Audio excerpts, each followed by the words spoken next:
You wanted the best. You've got the best podcast. The hottest podcast in the world. The Chris Voss Show, the preeminent podcast with guests so smart you may experience serious brain bleed. Get ready. Strap yourself in. Keep your hands, arms, and legs inside the vehicle at all times, because you're about to go on a monster education roller coaster with your brain. Now, here's your host, Chris Voss. And here's your host, it's Chris Voss of the Chris Voss Show. Oh my God, it's the Chris Voss Show. I don't do a screaming Beatles type little girl at all, girl at all. But I don't know why I said little girl. That's creepy. Anyway, guys, thanks for tuning in. We certainly appreciate you're here. Make sure your arms and legs, and I don't know, whatever that announcer guy paid him to say off of 5%. But we certainly appreciate you guys. Remember, as always, go to iTunes, click that 5-star button over there on iTunes. Give us a great review. We certainly appreciate it. We've had a lot of people doing that lately, and we really appreciate the good things about the show. They really brighten my attitude the next morning when I wake up and I see a review on there and I go, wow, that's really nice. I think I'll keep doing this show after 13 years. So thanks for tuning in. By the way, the Chris Voss Show turns 13 years sometime this month. I'm not sure what the exact date is. It's faded from my memory, but the 13 years this show is that old, and so is the site and all that crap. Anyway, guys, thanks for tuning in. Go to youtube.com/Chris Voss, goodreads.com/Chris Voss, Chris Voss Institute, or what is it called these days? Chris Voss Leadership Institute.com. You can see all of our courses and stuff over there, and also pick up my book, Beacons of Leadership. As always, we have amazing guests and authors on the show. We just put them in the Google machine and Google amazing authors, and they appear like a magic, and we have them on the show and talk to them. Today we have another amazing multi-book author, very prolific, if you will. Mark Samuel is on the show with us today. He's going to be talking about his latest book, Reimagine Teams, the missing piece in team building to achieve breakthrough results, and everyone's looking for breakthrough results these days. This book came out, for those of you seeing this 10 years from now, as people do on our videos, January 7th, 2022. So if he's got 7 more books after this, don't write hateful comments on the comments on YouTube. You do now. Seriously, people will literally see videos from 12 years ago and they'll be like, this book isn't new, Chris. And they shut up. Anyway, guys, he's on the show with us. You can hear him laughing in the background, but also he's a transformational leader with over 30 years of experience in the business world. And he's helped hundreds of companies overcome stagnation, transform their businesses, and eliminate toxic work cultures to increase profits. I'm not sure why I'm emphasizing the middle, but it sounded fun. And customer service as well, and morale. There's morale. I skipped that. He trains leaders on how to implement sustainable challenges. Is it Monday? How to implement sustainable, is there a B in there? Changes within just 1 or 2 months. A revolutionary approach right now people don't know because, welcome to the world we live in. But he does know how to spell sustainable. I just don't know how to read it. He's also pioneered with his team at Impact. He writes frequently with Forbes, probably better than I do, and Thrive Global, and is the author of 7 books. His newest book, of course, just came out, ranked number 2 on the Wall Street Journal bestsellers list. Definitely something of achievement there. And for nonfiction, let's hope it wasn't fiction. And number 4 on the USA Today list for nonfiction business books. Welcome to the show, Mark. We can't have any more fun with your bio. Come on in, say hello. All right. Thank you so much, Chris. And by the way, congratulations on 13 years. That's amazing. Yep. I'm out. See you. About sustainable. Yeah. I'm done. Done. Cooked. Welcome to the last show. The last show. That's it. Fuck 13 years. I've had enough of this. I'm like Carson. I'm just leaving and going on a fucking boat.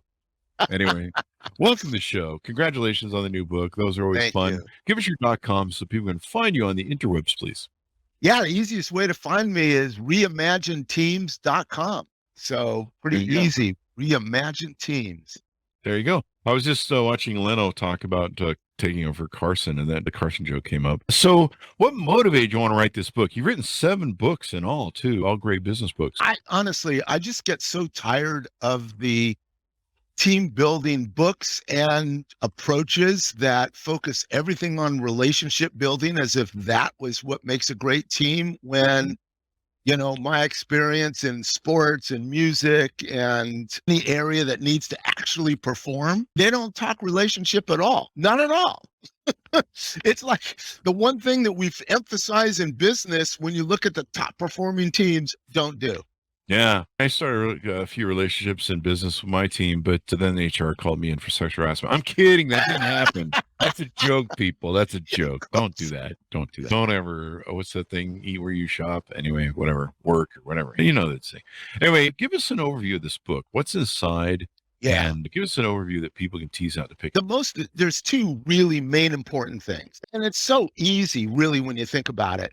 What most teams do is they identify all the problems that exist today, and then they go one by one trying to solve it, and then get into arguments about solving it and conflict about solving it and all of that kind of stuff. So you actually don't want to do that. The better thing to do, the more efficient way to go, is go to a place in the future and imagine what it would look like if it was optimally functioning where those conflicts weren't existing, and start to set up how do we need to function with each other for the outcomes we need to produce.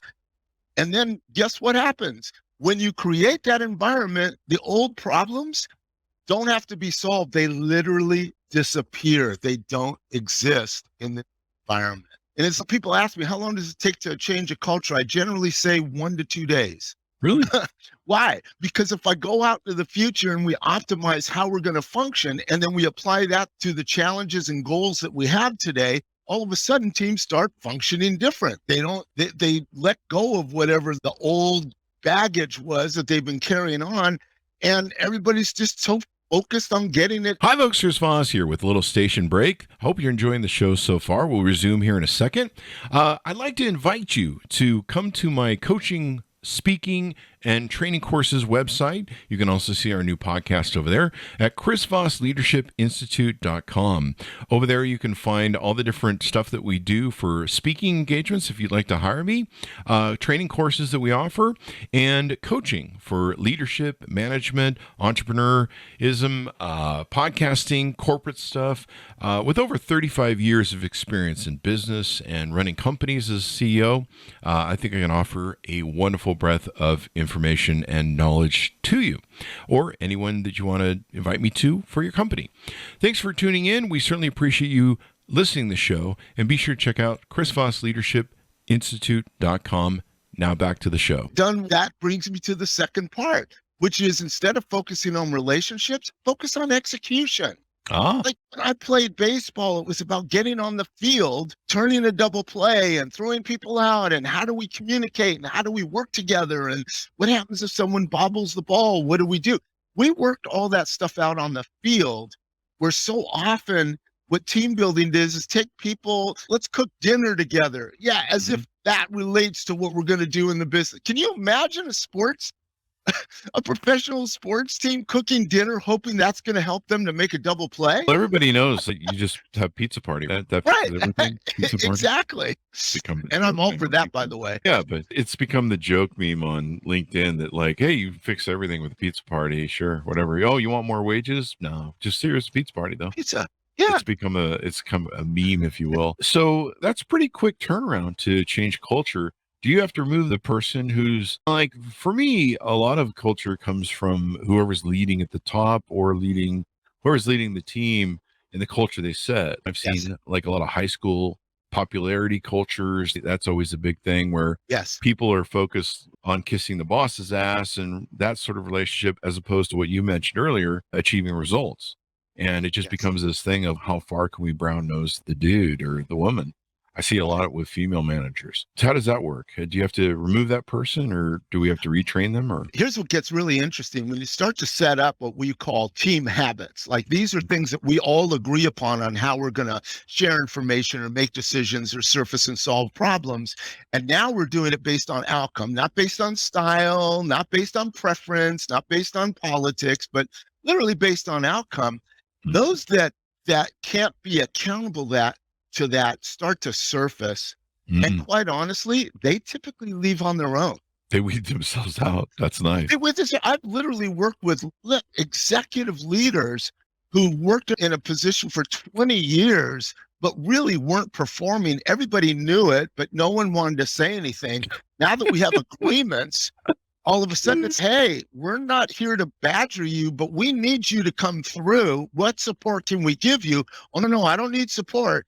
Great, we'll come through, because we're going to check up on you the next week until it happens. And then they go, oh, I don't like this new culture. There's too much pressure. Yeah, because you weren't performing to begin with. I actually have to do something. Yeah. The one thing I hate more than anything is high school culture, the popularity culture, like you mentioned. Well, And yeah. it's the person who they try and make everything revolve around them and everybody has to suck up to them. And you're just like, Yeah. hey, man, I just want to do my job and go home. I don't have to deal with you. And to me, it's just called a high school culture. That's the technical term. But it's that popularity. How cozy can I be with the boss? And the one thing, it was really important. And it was good that I learned that. The one thing I learned with my companies was whoever came in and kissed my butt the most, like I'd just be sitting in my office and knock on the door. Hey, Chris, how's it going? Hey? And oh yeah, you're the man, Chris. You're so awesome. They'd be talking me up and whatever. As soon as they leave my office, I'd tell my executive secretaries, I'm like, go get his numbers because I know what's going on. He's not doing his job. Brilliant. Yeah. That. As soon as I started seeing, I'll do a joke here for crudeness, but as soon as I started seeing that brown nosing tickle bum thing going on, I'm like, hey, what? We better check some numbers here every freaking time. And I think it's important for managers to do that, because if you're an ego-based manager, then you're like, oh, I really am the man, I'm the greatest, and whatever. And I already knew I was the greatest and had a narcissistic ego anyway. I didn't need anything more, and I recognized that. What are some other things that we can tease out about your book, tips, maybe some stories or lessons? Yeah, I think the biggest thing is that we put so much focus on relationships, and yet we aren't outcome driven in most organizations. We're activity driven. Ah. And it's all about, oh, look how hard I can work and look how much I need to do. And we don't prioritize because we don't want to say no to anything. It's like, it's gutless, quite honestly. It's like you have to have the courage to say no to some things, and you have to prioritize, but you also have to be outcome driven and stop the game of, oh, go do this. You don't know why you're doing it. You don't know what the purpose is. And you certainly don't know what success looks like. To be told, oh, no, that's not what I wanted. Or to be said, or when you ask the questions, I'll know it when I see it. This is like, how many times do we see that? You would, again, never see that on any sports team or music group. Only in business do we have real leader who's not willing to set clear outcomes, clear expectations, and clear boundaries. Is the failure of those leaders that they assume people do their job, or they don't want to be the bad guy, maybe the whip cracker, or they feel they're being the whip cracker? If they're, like you say, I like your team equation that you use there, because if you're a coach and you're just like, let's just run around the field and the touchdowns will take care of themselves. I think that's how my Raiders play. They just get as many penalties as they can, and they go, hey, we got enough penalties. That's 3 field goals they told us, or 3 touchdowns they told us. So technically we win the game by penalty. They don't understand what's going on. So that's my Raiders. It's painful. Anyway, enough of that. I had to have a moment of sadness there and loss. We'll do this again this season. So why do they fail? Do the managers just not want to be mean? Are they just focused on relationship maybe too much and not enough on get the damn touchdown already, boys?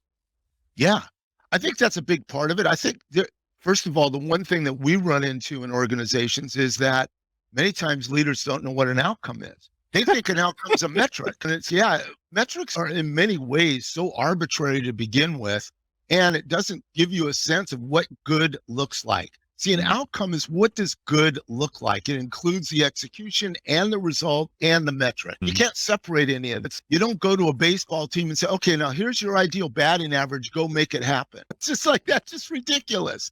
So the same thing in business. It's not about a sales goal or an efficiency goal. Those are all nice, and you need to have them, and they're great indicators. However, if you don't know what good looks like to create it, it's now arbitrary.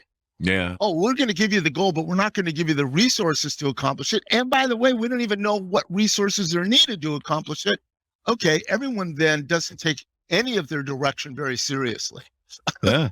Yeah, I guess that's the other equation that can happen, huh? You're like, hey, everyone needs to get 10 sales this month. And you're like, can we get some phones in here or something? Yeah.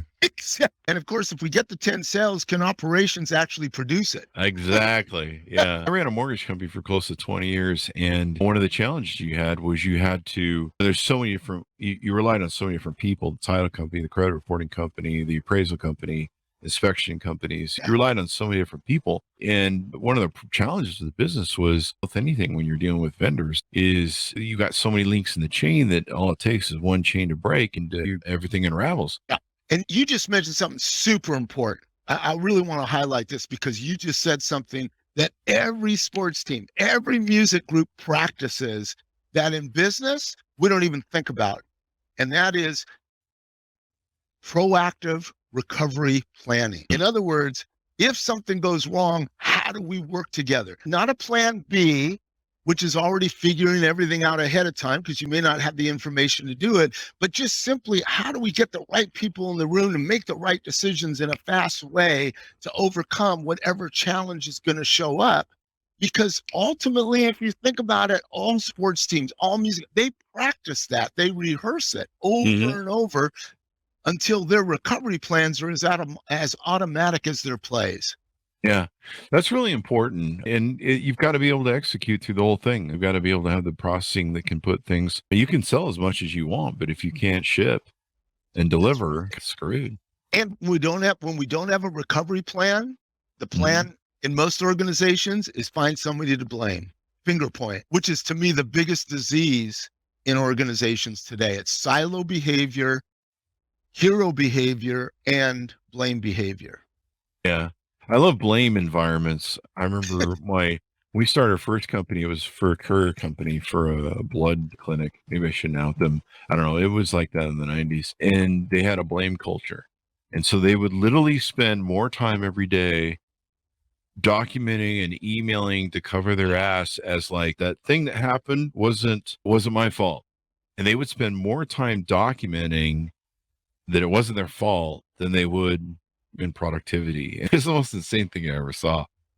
They would just spend all day trying to make sure that if somebody in management went, what the hell happened here? Why did the machine catch on fire? It was like, hey, we wrote 5 things that says it wasn't me. Yeah. What the hell? And just placing blame. I mean, it became such an environment that they finally put swipe cards on the bathrooms. Oh, so they can know how much time you're spending in the bathrooms. When it reaches that point in the culture, then you got a problem. That would not be good for me because sometimes you can ask my wife, but it's a long time. She's called it my men's cave.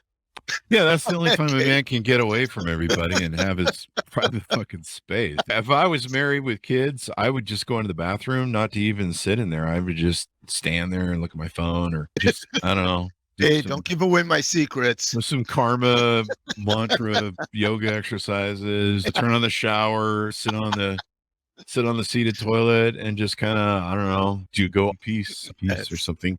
I don't know. I remember when I was engaged with somebody who had kids, I never went to the office on Saturday and Sunday. And suddenly I was like, yeah, I'm going to the office on Saturday and Sunday. I'm out of here. So there's that. I understand what guys go through. But having an environment where you mentioned something earlier and it reminded me of that old axiom. Unless you know what your goals are, if you don't write down your goals, if you don't know what they are, you'll never achieve them because you're not focused on them. Something of that sort of axiom that's out there. I'm sure there's a meme somewhere. But basically, if you don't define your goals, you don't have any really. You're just wandering. And if you don't know what it looks like to be in the space of accomplishing those goals. Like one thing, if you look at gymnasts, if you look at, again, top athlete, musicians, will even imagine what they're doing and feeling like when they're performing before they perform. Yeah, there's a lot of that mental clarity that they do. There's mental clarity. And here's what I often say, that most organizations operate as amateurs, not professionals. They get out there and they play and, I go to a class. Okay, I've been to that class. Therefore, I'm that good of a leader. Give me a break. If you're a professional, you're always driving for what's my next level of excellence. What does excellence look like? And it's a moving target that constantly evolves as you get better. Not, I've attained my lowest level of performance or class, and now I'm called a leader. Yes. Let me ask you this. A lot of people, I'm brain farting here. I had a really good question. A lot of people now, they're working from home.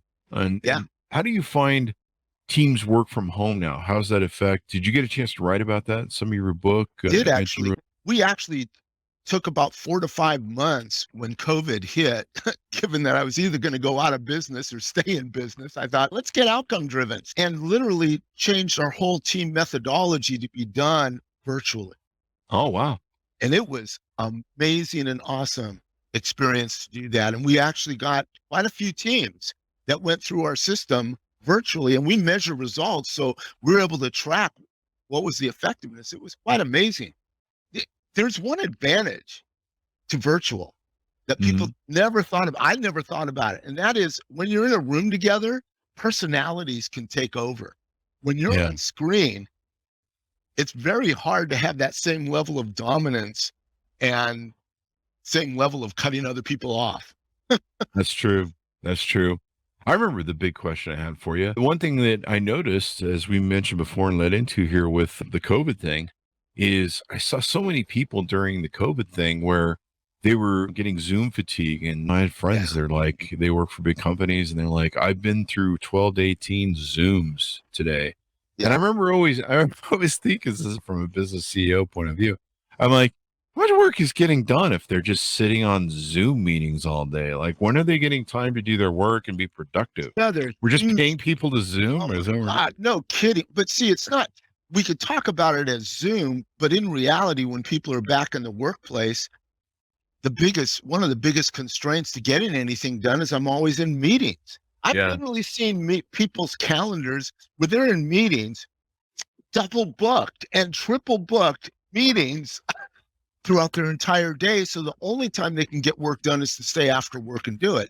Yeah. It's honestly ridiculous. And I just worked with a group last week, an executive team, and I asked how much of what you get in one meeting is literally repeat of other meetings that you're going to. And they say, 30% minimally and up to 75%. It's just killing us. Yeah, it's crazy. I would see just so many Zoom meetings and I'd be like, how do you get any work done? Do you just, I don't know. You have to be like that guy that comedian who's on TikTok or wherever, and he has the green screen, he's at a football game and stuff. But yeah, it's just like, when do people do work if they're doing 12 to 18 meetings a day? And maybe that's something that people don't really factor for. Do we have a non-Zoom? Can we have, I think my company would probably have like non-Zoom hours. Like, you can't have any Zoom meetings between 12 and 4 or something. I don't know. Do your damn work. I know enough about productivity about some people where most of their work gets done usually on Monday or Tuesday, and they just watch YouTube videos all week, or sometimes they're just playing catch up on Thursday. They're just like, oh crap, I didn't do anything all week. I've been on OnlyFans, so I should probably do some work here and catch it up. I think that's one problem we have in our society. I think we really do need a 3-day to 4-day work week, because I know how much work people don't get done during the week. Come on, man. I know. And I think I don't know. My opinion, it's worse since doing this whole COVID thing and people staying at home.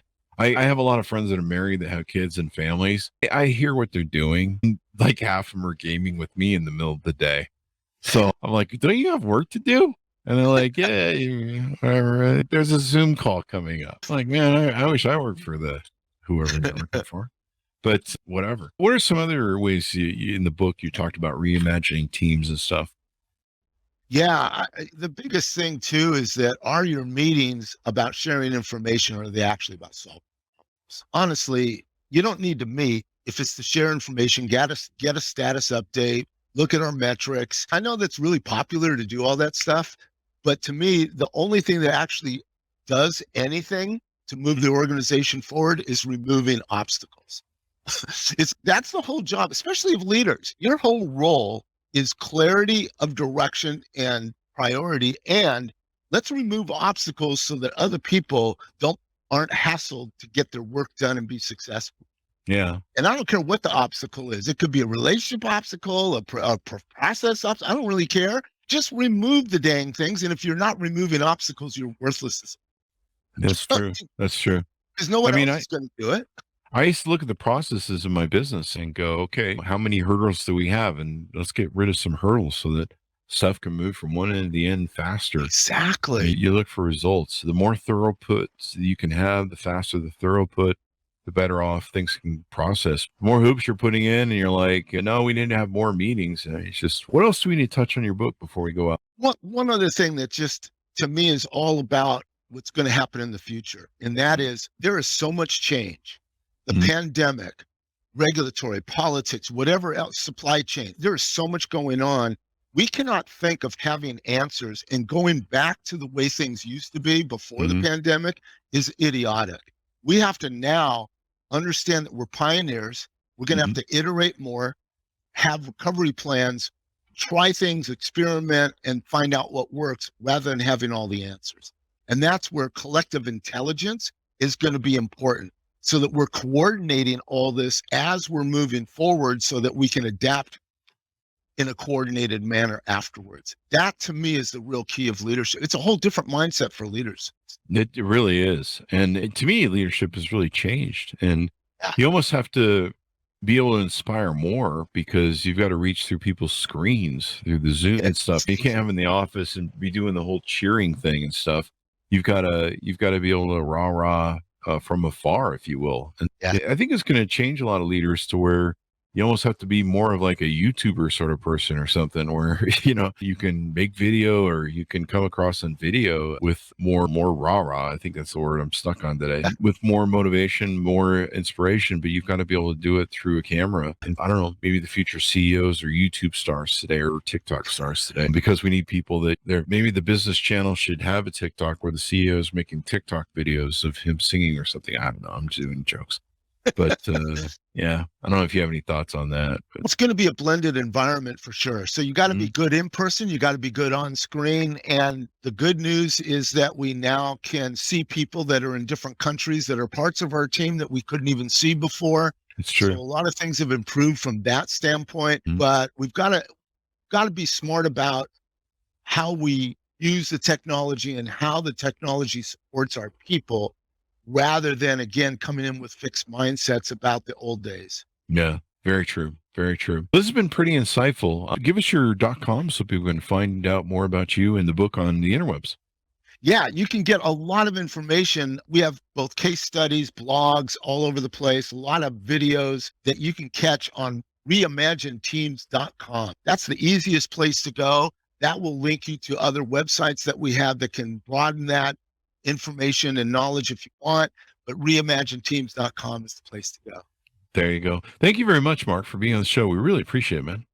Yeah, thank you, Chris. This is great. I just love the style, the real. We try and make it yet practical.